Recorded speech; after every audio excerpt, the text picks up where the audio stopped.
You are listening to Confessions of a Counselor podcast with Janice, mental health in bite-sized chunks.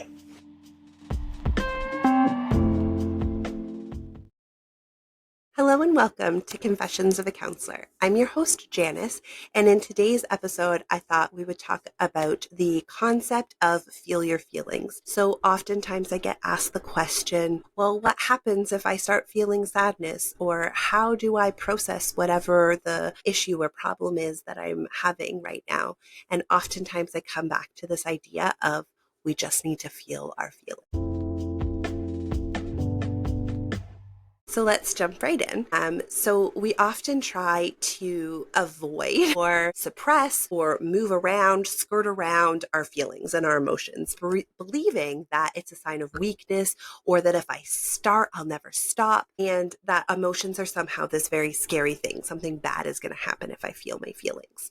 However, the truth is that feeling our feelings is a really powerful tool for self-awareness and growth. When I can accept that I'm feeling a feeling and move through it, this can be the most powerful tool that I use. So when we allow ourselves to feel our feelings, we're giving ourselves permission to be a human. We all experience them. We all have a wide range, and we have all gotten comfortable with certain feelings and disowned or discarded other types of feelings. And this is a unique combination for every person. But we're acknowledging and validating when I say I'm feeling this way or I'm having this experience. So creating the space to feel is so important. So when I can create a space to feel my feelings, then I can start to acknowledge and experience what is true for me. So in order to do that, we can kind of get ourselves set up. So I want you to set aside a specific time and dedicate a moment, if you can, to check in with myself, to say, what's going on for me right now? What am I feeling in my body? What's happening in my head? We're going to practice mindfulness in this quiet moment. So we're going to focus on my breath and focus on what's happening in my body, those body sensations, right? Because those are often linked to the types of feelings that I have. Typically we will have a physical sensation and I'll label that as a feeling. So butterflies in my stomach, I might be anxious. Tightness in my chest, I might be feeling overwhelmed. Shrugging my shoulders, I might be really mad. So when I can intentionally notice the sensations in my body, then I can start to label what that experience is. I'm going to anchor myself to the present moment by focusing on my breath, noticing what's happening in myself, and practice that mindful activity. With that, I'm gonna set a timer. So I'm going to flip a timer, set a timer on my phone, ask the internet to set a timer for you, and say, I'm going to sit in whatever it is that comes up for this amount of time.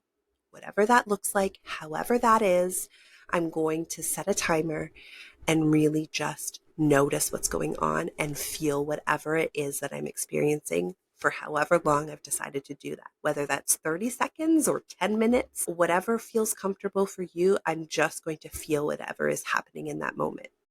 And then once the timer is done, I'm going to change what I'm doing. So if you want, you can journal down some of your experience so that you remember what you were processing or let out anything extra that you kind of feel like is lingering in your body. And then you're going to go do something that brings you joy. We're going to come back to our joys and drains list. We're going to go and do something that brings me joy. Or at least get out of the environment that I was in. I'm going to go for a walk. I'm going to have a glass of water. I'm going to eat some chocolate. Whatever that looks like, I'm going to go and do something different. And what this is doing by letting myself go in, practice that ability to recognize what's going on and then move through it, I'm now teaching my body to go through that cycle. To recognize what's going on, feel the feeling, and then come out of it.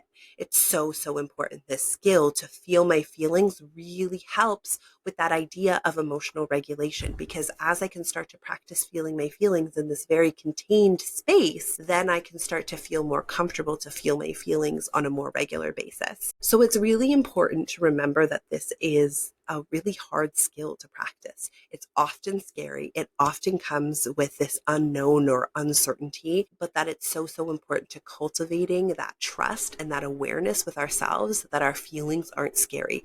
They're just indicators of what's happening for us.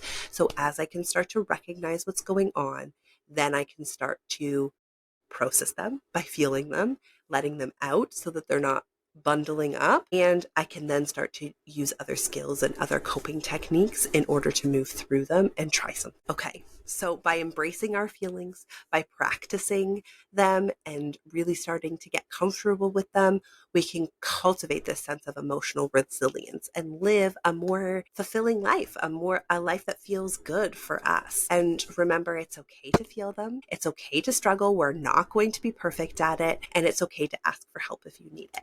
I hope that you found this helpful. Until next time, take care.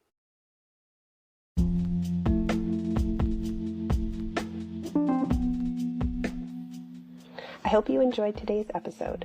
Confessions of a Counselor podcast is available anywhere you like to listen to your podcasts, both on Apple and Android. New episodes are released every Friday. If you enjoyed today's episode, please feel free to join the conversation, leave a review, or subscribe to the podcast hosted on Spotify. You can find all these details on janicelyons.com. Until next time, take care.